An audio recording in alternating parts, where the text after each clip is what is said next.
விவாகரத்து பெறுவது தேவனுடைய பார்வையில் குற்றம். இணைக்கப்பட்டவர்களை குறித்து தேவன் சொல்லுவதென்னவென்றால், தேவன் இணைத்தவர்களை மனிதர்கள் பிரிக்கக்கூடாது. இன்றைக்கு கல்யாணம், நாளைக்கு விவாகரத்து. ஏவாள் எங்கிருந்து வந்தாள்? வானத்திலிருந்து எடுக்கவில்லை ஏவாளை. மீண்டும் பூமியின் மண்ணினாலே பொம்மையை செய்யவில்லை தேவன்.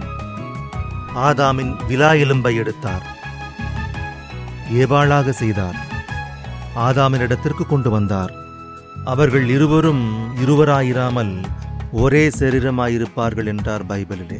சரீரத்திலே ஒரு அவயவத்திற்கு பிரச்சனை ஏற்பட்டால் மற்ற அவயவங்கள் அனைத்தும் வருத்தப்படும். இரண்டு சரீரங்களாக பிரிக்கப்பட்டு கணவன் மனைவி இருவரும் பிரிந்து போவதென்பது, விவாகரத்து பெறுவதென்பது, இவன் இல்லாவிட்டால் அவன், அவன் இல்லாவிட்டால் இவன், என்னங்க இதெல்லாம்?